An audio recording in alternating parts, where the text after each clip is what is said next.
loves, welcome back to my channel. It's your girl Esiro. In today's video I'm going to be showing you loves how to create a closure wig. This video is very beginner friendly. So I got these bundles from AliExpress. I'm going to put the name in the description box below, and I also got a closure. Now the bundles were 20 and the closure was 12. The closure was my bad. I should have gotten a longer closure. So if you want to get a longer closure, get a 16-inch closure. So I also made use of my drawing pins and also a wig cap. This wig cap, it doesn't have to be a wig cap with closure at all. You can use a plain wig cap, it doesn't matter because you're going to cut it off. So what I did here was that I divided the closure part of the wig cap into two so that I could get the middle, so that when I'm placing my closure, I won't place it somewhere else. The closure will be in the middle of the wig cap. So right now I'm just trying to place my closure, as you can see.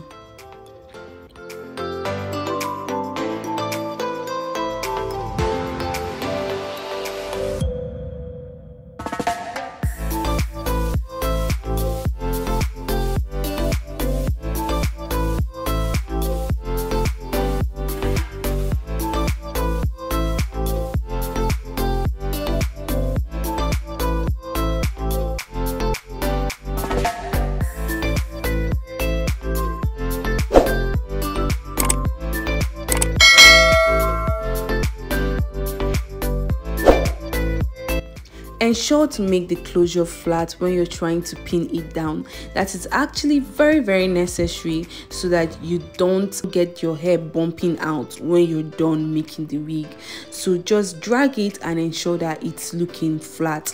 If it's not looking flat, still drag it till it gives you that that look, if you get what I'm saying.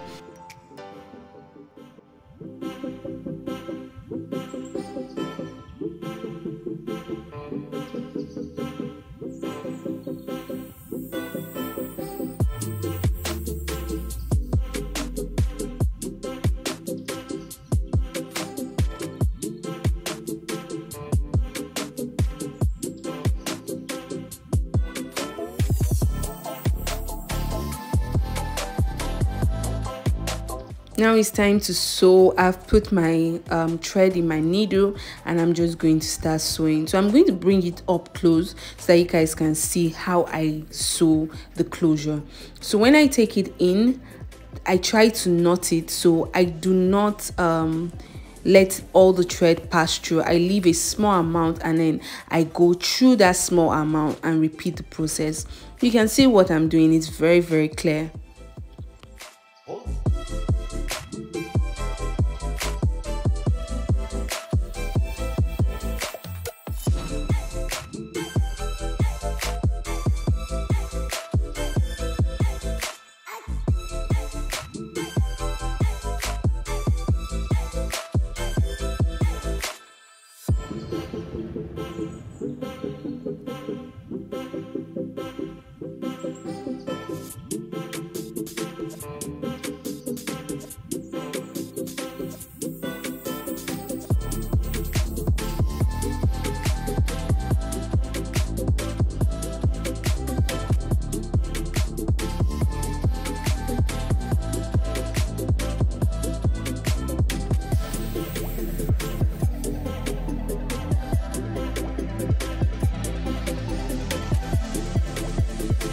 So after you're done, you just want to cut the thread and then you want to knot the thread.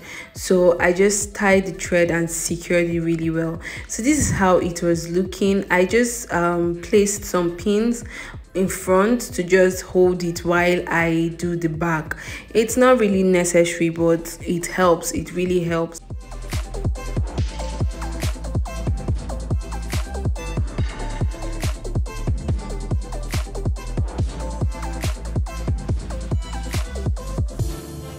So when you get to the back, you want to make use of your tape and you want to measure your wig cap inches apart. Like that really helps. It makes the hair look really neat. It makes your wig look really neat. So that's what I'm just doing, as you can see, and I'm going to repeat the process at the other side before I start sewing in the bundles.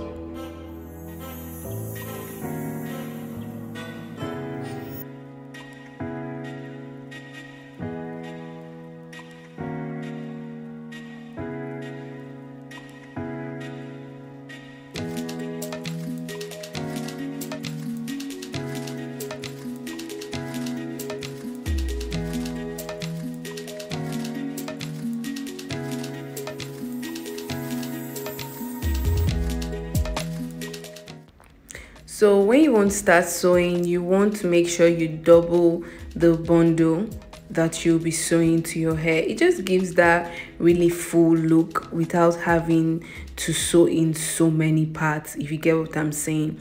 So for beginners, this is really helpful. That's why you should get these drawing pins, or you should get wig pins. That works also. But right now what I'm just doing is that I'm following the line, and I'm using my pins to just secure it, that it will be easy for me to sew. And then I then cut it. This was not necessary, the cutting, it was not necessary. The remaining part, I didn't cut it. I just linked each one of them together, which I'll show you guys also.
So this is the part where you get to go to the next line without having to cut your bundle.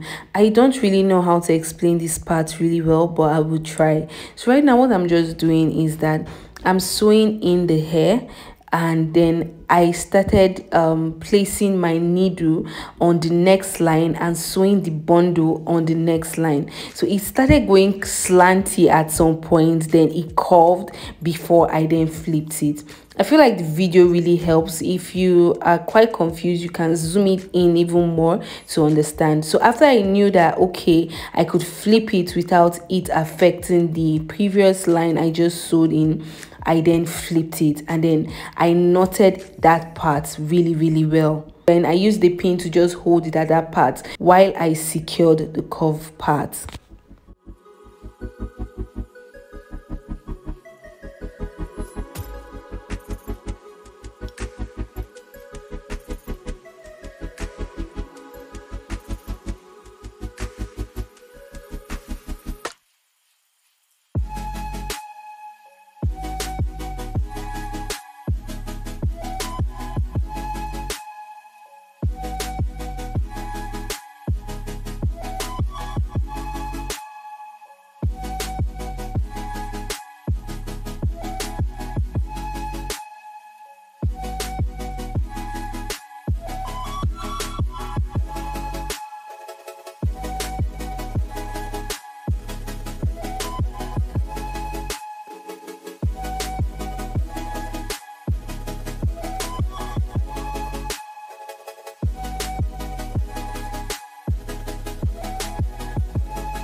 So what you're going to do right now is that you're going to make sure that the last bundle you're going to sew in is really close to the lace closure.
So now what you want to do is that you want to cut off this closure part that we won't be using. Now you want to cut it close to the closure which you sewed in, but not too close so that you don't cut off the thread. So I'm just showing you guys what I'm doing. It's not too close, but it's a little bit close, as you can see.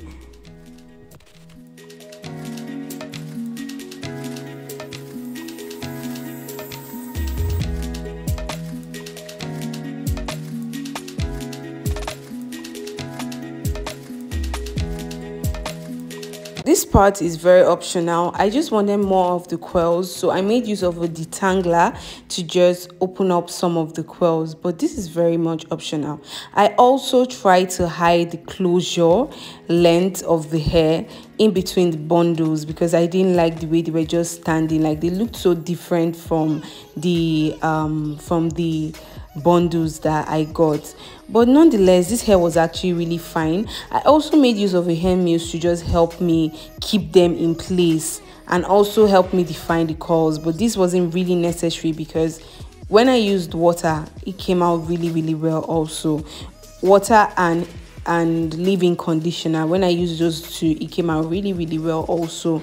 But I still tried to just hide some of them in between the longer hair length.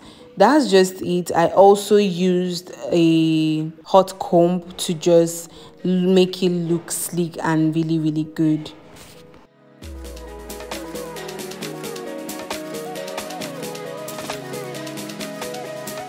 So that's just basically it for this video, loves. I'm going to show you guys how it looks when it's wet and when it's dry, and then you can tell me which one you prefer in the comment section below. I hope you found this video helpful. If you did, please do like, comment, and also share. Please don't also forget to give me a thumbs up. It really does help this channel. And if you haven't subscribed and you've gotten to the end of this video, please do well to subscribe. I'll see you loves in my next video. Bye loves.